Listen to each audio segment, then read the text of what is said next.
Good morning, everyone. This is Chris Archer here live in the sanctuary, Baltimore, Maryland. I am the chief, and today on 3:22:22, we're going to read this, that God sent me a message this morning. This is going to be the verse that I want to read to you. So I was looking for something to associate with today's date and with something that may be happening. And this is what I was given here, Daniel 7, verse 23 through 28. Now, this is the King James Version.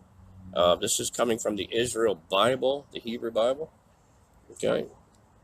And this is exactly the way it was and translated through that original Bible in the King James Version that we know, okay? And I'm going to read you exactly what it says, and it basically points towards the whole existence of this foundation of rock that came out of the ground that's coming back down into the ground.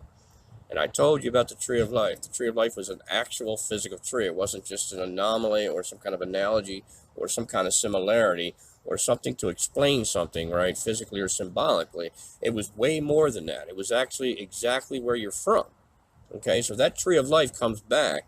The life was taken out of this earth. That life was taken out of this earth to people who discouraged, disgraced, and it was an abomination to God and everything that he stood for. Okay, they were turned to stone instantly. And if you want to know what the process is of turning things to stone, it's not a million years. It's a process of the Spirit of God being pulled out of every living thing that was here on earth that abused his privilege that God gave him, the free will. All right, so those people that are turned to stone, the other foundation that was pulled out with the tree of life, this right here, this passage is talking about that piece of land that's coming down on top of us. You can see it. We know there's rock formations on it. There are faces. There's matter horns, and the horns represent these kings. Each king has its own horn, and they blow matter out of these horns coming from that structure, that cage. I'm going to read this right here. When that tree of life comes back, folks, it's going to make a big deal. There's things on the bottom of the tree, the old roots of life, that has sabotaged the spirit of this world and has created the spirit of this world to be brought back up to the throne room from God, where the people here it's not part of us, guys, but it is part of us. The roots of our life are bad, okay? We come from different seeds or different leaves from the tree and branches. The people that actually were the original roots of the tree of life have ruined this world and were taken up and turned to rock, not to mention their offspring that are in the ground here. So when this thing comes back down, this tree of life, this is going to make a big deal. The roots of that tree, which are the rock formation that was pulled out of the ground in the center of the earth where that tree lie, that will fall on top of us. And I'm going to read this to you. For today, this is all I'm going to give you today, and I'm going to get it back to you with other videos. We're going to do an earthquake watch soon. We're going to do all kinds of things. We're keeping an eye on Warsaw, Glasgow. We're keeping an eye on Georgia, okay? We know the Georgia Guidestones are there, but I'm not talking about the United States. I'm talking about Georgia, the country that's right underneath of Russia, that borders Turkey, which borders Syria, which surrounds Israel. If they take that port city in the Black Sea, the only thing left for them to do after Ukraine is to take what's below it. They're already negotiating. I guarantee Turkey is going to help them surround this place, okay? Because they will surround Israel eventually. Right? And when they come through the Black Sea, when they get to the bottom of that Black Sea, you have to get through Georgia and Estonia. And in that area right there, once you get through that area right there, you already have Turkey on your side. You are surrounding the holy place of God right there. Okay? That could be happening in the future here. But let me read this right now today, March 22nd, a Skull and Bones Symbology Day. The real Skull and Bones are the real Masons, guys. You have a bunch of Masons in your community who are basically in some kind of social club that's a front for the Luciferians who sacrifice children and everything else to their gods, their Egyptian gods, that still run their world. This is what we have to contend against. The evil that runs this world has never ever gone anywhere, but has been disguised from the beginning of time till today. But we're exposing it. It's about ready to go out the door, and it's about ready to be put into the can, because here, right here, explains that piece of land that's coming down on top of us. Daniel 7, verse 23 through 28, the King James Version reads exactly like this. Thus he said, the fourth beast.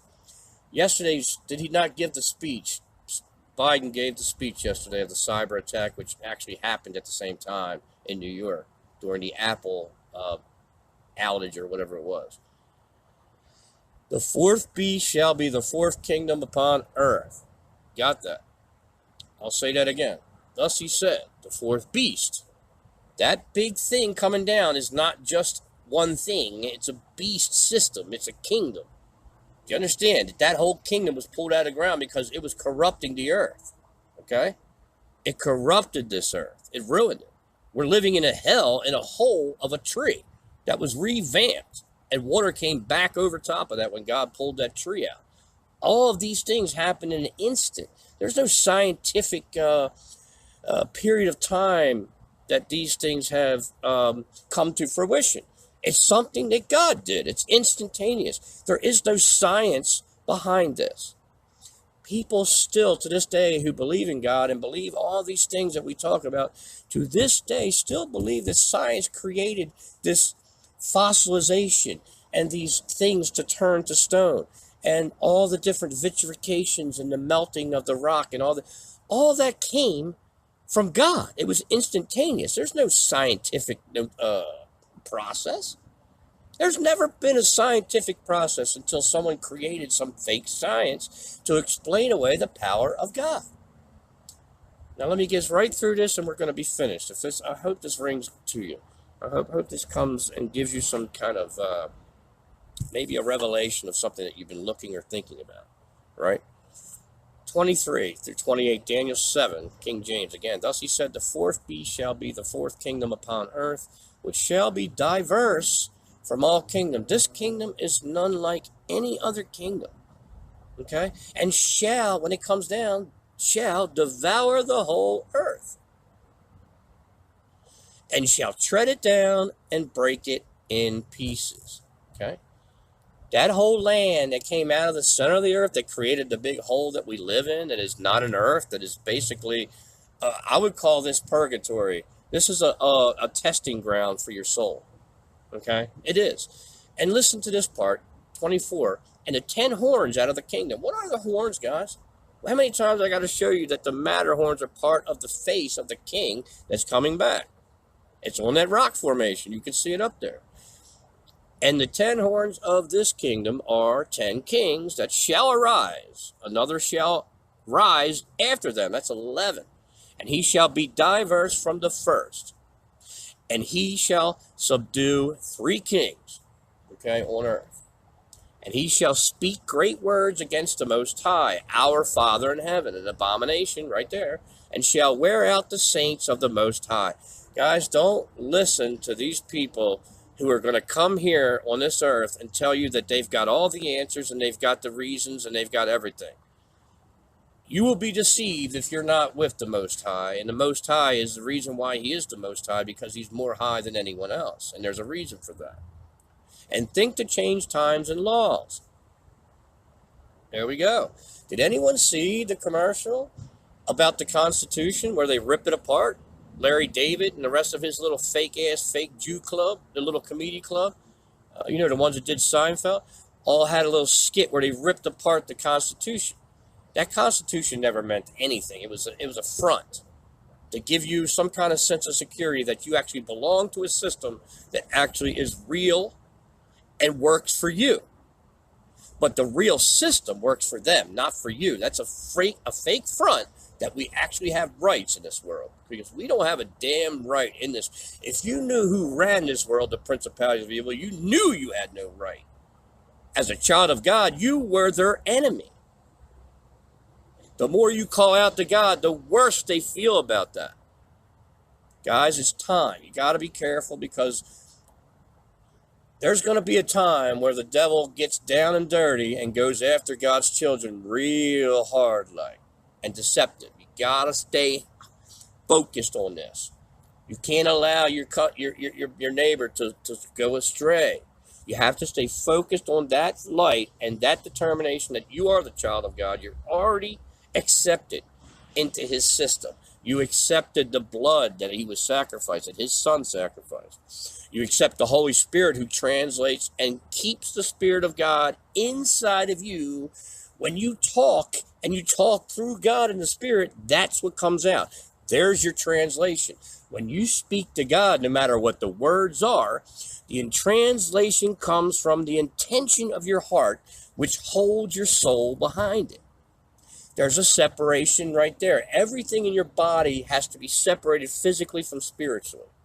And when you do that, you understand that the physical part dies off and the spiritual part is more important because it never dies, and there's a reason for that. And if there's a reason for that, then you're here for a reason, right? 25, and he shall speak great words against the Most High, and shall wear out the saints of the Most High, and think to change times and laws. And they shall be given into his hand until a time and times and the dividing of time. Now, anybody can, if you want to try to figure that out, go ahead, because I don't even know what time is in the sense of the Most High. Okay, whoever wrote that obviously was talking about time as a physical thing. But the judgment, and it, look, you got to take it spiritually. God will give you the answers, guys. You don't have to take everything specifically for what it is, for what the words mean, because every one of our languages was put in front of us to speak bullshit. It doesn't have anything to do with your intentions. These words, like when you say something like hello and all that, these words have no intention of good, even though you have intention of good in your heart. There's a separation right there. But if you don't know that exists, that can eat you alive. That's the whole idea of being focused on what's coming. But the judgment shall sit.